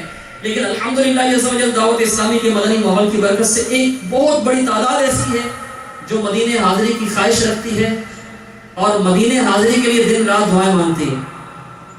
اللہ تبارک و تعالیٰ کا کرم ہوتا ہے، انہیں مدینہ حاضری کی سعادتیں بھی ملتی ہیں۔ تو یہ الحمدللہ عز و جل ظاہر کی اصلاح کے ساتھ ساتھ باطنی اصلاح کا پیغام دعوت اسلامی نے دیا ہے۔ آپ سب دعوت اسلامی کے مدنی ماحول سے وابستہ ہو جائیے، انشاءاللہ عز و جل نہ صرف دعوت اسلامی کے مدنی ماحول کی برکتیں آپ کے ظاہر پر اثر انداز ہوگی، بلکہ انشاءاللہ عز و جل دل کی اور نیت کی اصلاح بھی ملے گی انشاءاللہ۔ اللہ تبارک و تعالیٰ ہمیں نیت کا اخلاص نصیب فرمائے۔ آئیے آخر میں ایک مدنی بہار میں آپ کے سامنے بیان کرنے کی سعادت حاصل کرتا ہوں۔ دعوت اسلامی کے مدنی ماحول کی برکت سے کس طرح زندگی تبدیل ہوتی ہے۔ ایک اسلامی بھائی محمد افضل عطاری، ان کا تعلق پاکستان کے شہر گجرات سے تھا۔ یہ جس طرح عام نوجوان زندگی گزارتے اسی طرح گزار رہے تھے، نمازوں سے دور، فیشن وغیرہ کے ماحول میں، داڑھی بھی نہیں تھی، نمازوں کا معمول بھی نہیں تھا۔ الحمدللہ ان کو دعوت اسلامی کے مدنی ماحول کی برکتیں ملی، انہوں نے اپنا انداز زندگی بالکل تبدیل کر دیا، نماز پڑھنا شروع کر دی، چہرے پر داڑھی شریف ڈالی، سنت کے مطابق لباس، سفید لباس پہننا شروع کر دیا۔ اپنے گاؤں کی مسجد میں انہوں نے نماز جمعہ پڑھانا شروع کر دی، جمعے پر یہ بیان کرتے تھے۔ تقریباً 4 سال یہ دعوت اسلامی کے مدنی ماحول سے وابستہ رہے۔ 4 سال گزرنے کے بعد 10ویں محرم الاحرام کو، تقریباً یہ 1998 کی بات، 1998، 4 سال مدنی ماحول سے وابستہ رہے۔ 98 میں یہ 10ویں محرم الاحرام کو جمعۃ المبارک تھا، تو جمعے کے موقع پر بیان کر رہے تھے۔ بیان کا موضوع کی حضرت سیدنا امام حسین رضی اللہ تعالیٰ عنہ کی قربانیاں، ان کی شہادت کے حوالے سے بیان کر رہے تھے۔ تو دوران بیان ان کو ہارٹ اٹیک ہوا، اور بیان کرتے ہی وہیں گرے محراب کے پاس جہاں بیان کر رہے تھے۔ لوگ آگے بڑھے کہ ان کو اچانک کیا ہو گیا، فوراً ہاسپٹل لے جایا گیا۔ ہاسپٹل پہنچنے پر پتا چلا کہ کچھ دیر پہلے ان کا انتقال ہو چکا۔ جمعے کا بیان کرتے ہوئے 10ویں محرم کو مسجد میں ان کا انتقال ہوا۔ اللہ تبارک و تعالیٰ ان پر مزید رحمتیں نازل فرمائے، اور ان کے صدقے ہمیں بھی اچھی موت نصیب فرمائے۔ یقیناً مسجد میں وہ بھی اللہ تعالیٰ کا ذکر کرتے ہوئے، نیکی کی دعوت دیتے ہوئے، دن بھی جمعے کا ہو اور موضوع بھی امام حسین رضی اللہ تعالیٰ عنہ کی شہادت ہو، تو ظاہری طور پر لگتا ہے کہ یقیناً یہ دنیا میں جو ان کی زندگی تھی یہ بازی جیت گئے۔ اور بھی لوگ دنیا سے جاتے ہیں، پتہ نہیں کس کس حال میں لوگ مرتے ہیں، ہم نے بھی مرنا ہے، اللہ تعالیٰ اچھی موت نصیب فرمائے۔ دنیا سے جائیں تو اللہ کرے کہ ہمارے لبوں پر کلمہ طیبہ جاری ہو۔ پچھلے دنوں USA میں بھی ہمارے ایک اسلامی بھائی جو ٹیکسس میں رہتے تھے، دعوت اسلامی کے مدنی ماحول سے متعارف تو ایک عرصے سے تھے، لیکن 2009 میں مدنی چینل کی برکت سے انہوں نے داڑھی شریف وغیرہ سجائی۔ ٹیکسس میں تھے، بہت اچھا بزنس تھا ان کا، سیٹل بزنس تھا، ان کے اپنے وہ ڈپارٹمنٹل سٹور تھے۔ اللہ تبارک و تعالیٰ نے ان کے دل میں کیا بات ڈالی، اسی سال 2013 فروری میں ان کا ذہن بنا کہ مجھے دین کی خدمت کے لیے اپنے شہر سے دوسرے شہر جو ہے مائیگریٹ ہونا ہے، موو ہونا ہے۔ انہوں نے ذمہ داران سے رابطہ کیا تو کسی ذمہ دار نے ان کو مشورہ دیا کہ اٹلانٹا جو شہر ہے جارجیا کا، وہاں اس وقت ضرورت ہے کہ کوئی اسلامی بھائی پہنچے، وہاں لوگ پیاسے ہیں لیکن کوئی ذریعہ نہیں۔ تو الحمدللہ انہوں نے اپنا ذہن بنایا، فوری طور پر وہاں پہنچے، وہاں کے حالات دیکھے، دیکھتے ہی انہوں نے نیت کر لی کہ میں وہاں سے اپنا کاروبار ختم کر کے اپنی فیملی کے ساتھ انشاءاللہ جارجیا اٹلانٹا میں پہنچوں گا۔ انہوں نے یعنی چند دن یہاں گزارے، واپس گئے، واپس جا کر اپنا کاروبار سمیٹا، اور اپریل کے پہلے ہفتے میں یہ فیملی کے ساتھ یہاں موو ہو گئے۔ اپریل کے پہلے ہفتے میں موو ہوئے۔ اب آتے ہی انہوں نے کوشش شروع کر دی کہ یہاں کوئی اسلامک سینٹر کا سلسلہ ہو۔ اٹلانٹا میں اہل سنت جو ہے، اہل حق، ان کی کوئی ایسی مسجد وغیرہ کا سلسلہ نہیں تھا، اگرچہ الحمدللہ ہر جگہ جو مسلمان ہیں ان کی بھاری اکثریت سید عقیدہ ہی ہے، لیکن بہت سی وجوہات ہیں جن کی بنا پر وہ ترکیب نہیں بن پائی تھی مسجد کی۔ ان کی کوششوں سے انہوں نے آتے ہی کوشش شروع کی، جگہ کی تلاش شروع کی، مقامی اسلامی بھائیوں نے ان سے تعاون کیا بھرپور، اور تھوڑی کوشش سے ہی ان کو جگہ بھی مل گئی۔ انہوں نے وہاں جو کام کروانا تھا ضروری وہ کام کروایا۔ کام کروانے کے بعد اسی سال جولائی میں رمضان کے آغاز میں اس اسلامک سینٹر کا افتتاح بھی ہو گیا۔ وہاں نمازوں کا سلسلہ شروع ہو گیا۔ کئی سال سے مقامی اسلامی بھائی کوشش کر رہے تھے لیکن وہ ترکیب بن نہیں پا رہی تھی۔ اللہ تبارک و تعالیٰ نے یہ کام ان سے لینا تھا۔ رمضان میں آغاز ہوا، 5 نمازوں کا سلسلہ رہا، تراویح کا سلسلہ ہوا، الحمدللہ نماز عید کا سلسلہ ہوا۔ عید گزرنے کے بعد ان کی طبیعت کچھ ناساز ہوئی، ڈاکٹر سے رجوع کیا، ہاسپٹل گئے تو پتا چلا کہ ان کو کوئی موذی مرض ہے۔ ڈاکٹر نے تشخیص کا کہا، ٹیسٹ وغیرہ کا، چند دن میں جب ٹیسٹ ہوئے تو یہ ڈکلیئر ہوا کہ ان کو واقعی ایک موذی مرض ہے، کینسر، بلڈ کینسر۔ فوری طور پر ان کو ایڈمٹ کیا گیا۔ کہ تقریباً 4 ہفتے ہاسپٹل میں رہے. کیموتھراپی ان کی ہوئی. ایسا ریئیکٹ ہوا کہ ان کے بہت سے اعضاء ان پر وہ کیموتھراپی اثر انداز ہوئی. لنگز میں پانی بھر گیا, کڈنی نے کام چھوڑ دیا, ہارٹ بیٹ بھی اثر انداز ہوئی. یہ بیچارے یہ اسی جو گزشتہ منگل ٹیوزڈے گزرا ہے, ٹیوزڈے کو ان کا انتقال ہو گیا. اب ان کا انتقال ہوا, اسلامی بھائیوں کو اطلاع ملی. یو ایس کے مختلف حصوں سے اسلامی بھائی دور دراز کا سفر کر کے ان کے جنازے میں پہنچے. الحمدللہ ان کے جنازے میں شرکت کی سعادت ملی.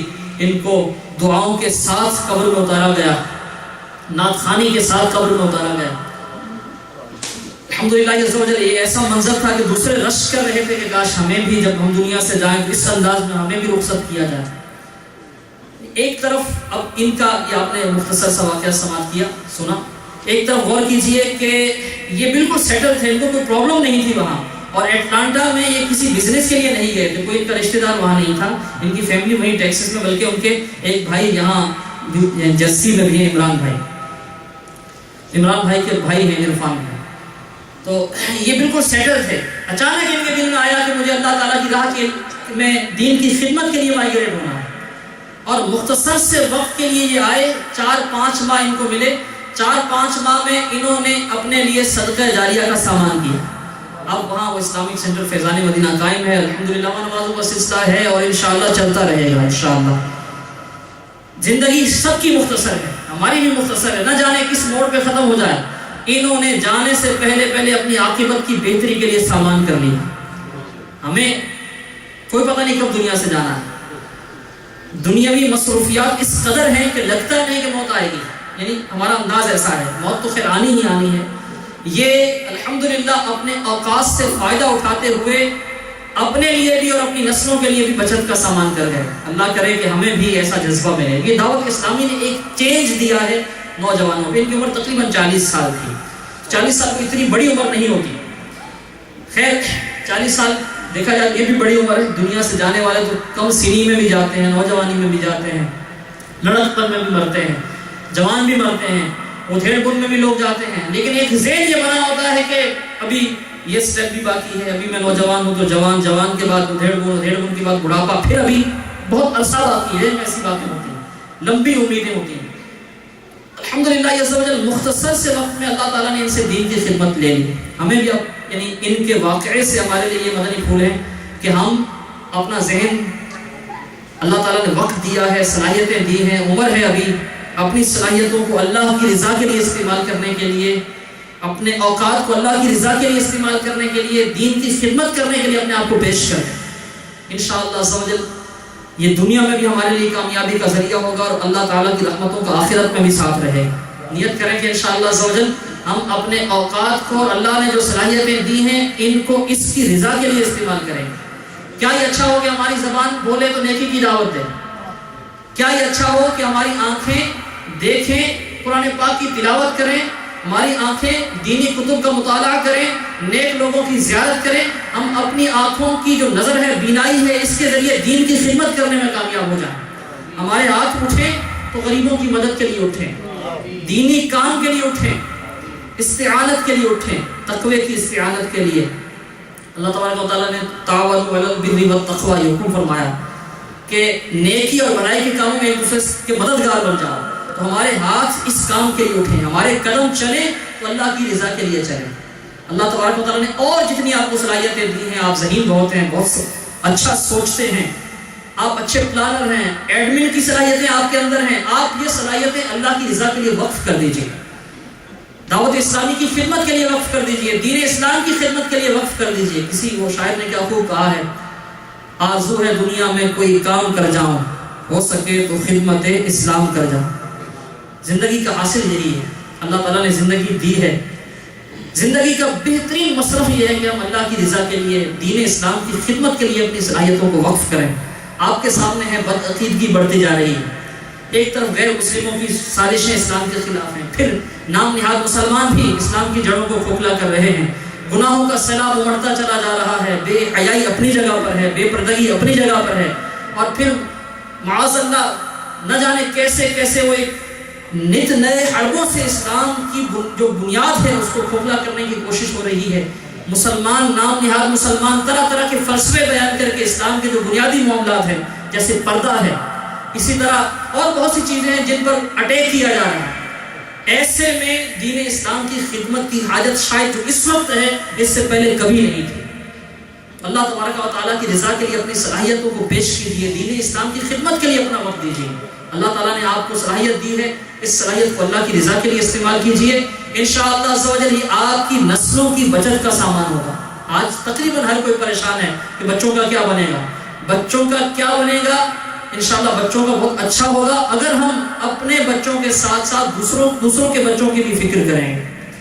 اگر ہم اپنے بچوں کے بگڑنے کی ہمیں پرواہ ہے کہ یہ بگڑ نہ جائیں لیکن دوسروں کے بچے بگڑتے رہیں اس کی کوئی فکر نہیں ہے تو ہمارے بچے بھی بگڑے بغیر رہ نہیں سکتے. کہ جو برائی محلے میں آئے گی ہماری دہلیز بھی عبور کرے گی. اگر ہمیں برائی کو روکنا ہے تو محلے کی دہلیز پہ روکنا پڑے گا. اگر کسی محلے میں آگ لگے تو اس کی تپش اور اس کا دھواں ہر گھر میں پہنچتا ہے. آج ہم کہتے ہیں کہ چلیں فلاں کا بیٹا ایسا ہے یا فلاں کی بیٹی ایسی ہے تو فلاں کا بیٹا یا بیٹی آج ایسے ہیں کل ہمارے ساتھ بھی ایسا ہو سکتا ہے اگر ہم نے ان کے سنورنے کے لیے کوشش نہیں کی. اور اگر ہم اسی طرح آنکھیں بند کیے پڑے رہے تو یہ آنکھ کھلے گی تو شاید نہیں لیکن پتہ اس وقت چلے گا جب آگ ہمارے گھر میں پہنچے گی. ہمیں اس آگ سے اپنے اہل و عیال کو بھی بچانا ہے اور دوسروں کو بھی بچانا ہے. تو دین اسلام کی خدمت کے لیے اپنی صلاحیتیں وقف کیجیے. یہی دعوت اسلامی کا پیغام ہے. اسی پیغام سے الحمدللہ دنیا کے 187 ملکوں میں دعوت اسلامی کا کام شروع ہو چکا. آپ دعوت اسلامی کا حصہ بن جائیے. آپ کی بچت بھی اس میں ہے، آپ کی اولادوں کی بچت بھی اس میں ہے. ہماری سب کی یعنی یہ جو اچھا ماحول ہے یہ انشاءاللہ ہماری بچت کا ذریعہ بنے گا دنیا میں بھی آخرت میں بھی. اللہ تبارک و تعالیٰ کرم فرمائے ہماری صلاحیتیں اس کی رضا کے لیے استعمال ہو جائیں، دین کی خدمت کے لیے استعمال ہو جائیں.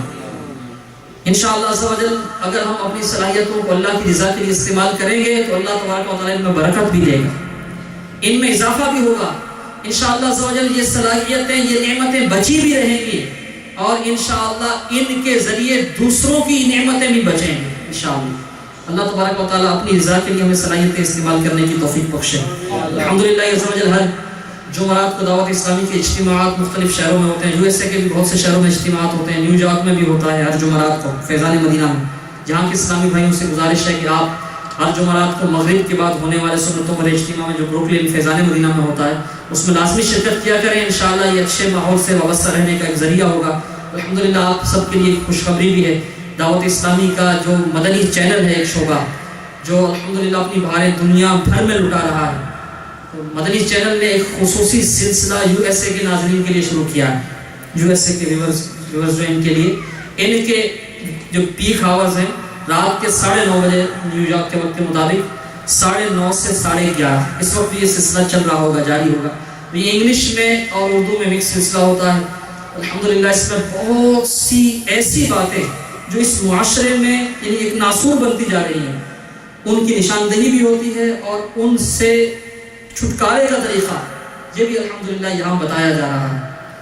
یہ والدین کے لیے بھی مفید ہے، اولاد کے لیے بھی مفید ہے، بھائی بہنوں کے لیے بھی مفید ہے، پڑوسیوں کے لیے بھی مفید ہے، ہر لحاظ سے ہر ایک کے لیے ہے. سلسلے کا نام ہے اسلامی زندگی، اسلامک وے آف لائف. یہ اسلامک وے آف لائف ہر پریشانی کا حل ہے. الحمدللہ دین اسلام نے صرف عبادت کا طریقہ نہیں سکھایا، صرف نماز پڑھنے کا طریقہ نہیں بتایا، روزے کے احکام نہیں سکھائے. الحمدللہ دین اسلام نے بچے کی ولادت سے پہلے سے لے کر موت بلکہ موت کے بعد تکفین تدفین اور اس کے بعد کے معاملات بھی سارے سمجھائے. زندگی پوری زندگی کا complete constitution complete code of life یہ دین اسلام ہمیں فراہم کرتا ہے. اسلامک وے آف لائف یہ سلسلہ ہے روزانہ 9:30 بجے سے 11:30 بجے نیو یارک کے وقت کے مطابق رات عشاء کے بعد یہ نشر ہوتا ہے، ٹیلی کاسٹ ہوتا ہے مدنی چینل پر. آپ سب خود بھی دیکھیں، اپنے گھر والوں کو بھی دکھائیں. انشاءاللہ اس کی برکتیں گھر گھر میں ظاہر ہوں گی. تو یہ دیکھنے کی بھی نیت کریں. الحمدللہ اس کے 4 قسطیں پہلے ہو چکی ہیں، آج 5ویں قسط ہے. یہ ڈیلی کا سلسلہ ہے روز. اور آج تو ویسے بھی صبح چھٹی ہے، آج تو یہاں اجتماع میں آپ آ گئے، جہاں موجود ہیں الحمدللہ. یا اللہ تبارک و تعالیٰ اور اس کے حبیب علیہ السلام کا ذکر خیر ہو رہا ہے. آئندہ ہفتے کو بھی ہوگا بلکہ ڈیلی ہوگا. تو آپ نیت کریں کہ انشاءاللہ ہفتے کو بالخصوص اور ویسے انشاءاللہ ڈیلی اس سلسلے میں شرکت کرتے رہیں گے. صلو علی الحبیب صلی اللہ تعالی علی محمد. وعلى آلہ وصحبہ وسلم۔ ابھی انشاءاللہ پیارے اسلامی بھائیو، ایک مسلمان کی سب سے قیمتی چیز اس کا ایمان ہے، اور اعلیٰ حضرت رضی اللہ تعالیٰ عنہ ارشاد فرماتے ہیں کہ جس کو دنیا میں سلب ایمان کا خوف نہیں ہوتا، ایمان کے چھن جانے کا خوف نہیں ہوتا، ڈر ہے کہ مرتے وقت اس سے اس کا ایمان نہ چھین لیا جائے۔ تو ایمان کی حفاظت کی فکر ہر مسلمان کے دل کے اندر ہونی چاہیے۔ علماء کرام نے ایمان کی حفاظت کے مختلف ذرائع جو بیان فرمائے، ان میں سے ایک یہ بھی ارشاد فرمایا کہ مسلمان کو چاہیے کہ کسی مرد کامل کے ہاتھ میں ہاتھ دے دے، یعنی کسی جامع شرائط پیر سے بیعت ہو جائے، انشاءاللہ عز و جل اس کی برکت سے ایمان کی حفاظت نصیب ہوگی۔ الحمدللہ عز و جل آج کے اس پرفتن دور میں ولی کامل شیخ طریقت امیر اہل سنت دامت برکاتہ العالیہ کی ذات مبارکہ مسلمانوں کے اندر موجود ہے۔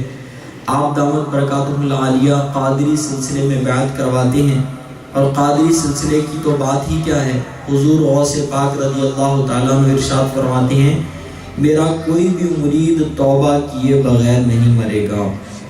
الحمدللہ ہمارے درمیان رکن شورا موجود ہیں، امیر اہل سنت دامت برکاتہ العالیہ نے آپ کو اجازت عطا فرمائی ہے، آپ اپنے ذریعے سے امیر اہل سنت دامت برکاتہ العالیہ کا مرید بنا سکتے ہیں۔ تو جو اسلامی بھائی ابھی تک کسی پیر کامل جامع شرائط پیر سے بیعت نہیں ہے، میرا مدنی مشورہ ہے کہ امیر اہل سنت دامت برکاتہ العالیہ سے بیعت ہو جائیں، انشاءاللہ عز و جل ایمان کی حفاظت کا جذبہ نصیب ہوگا۔ اور جو کوئی کسی پیر کامل سے آلریڈی بیعت ہے، چاہیں تو بیعت برکت حاصل کر لیں، ان کے پیر صاحب ہی رہیں گے، امیر اہل سنت دامت برکاتہ العالیہ کی برکتیں بھی ان کو ملنا شروع ہو جائیں گی۔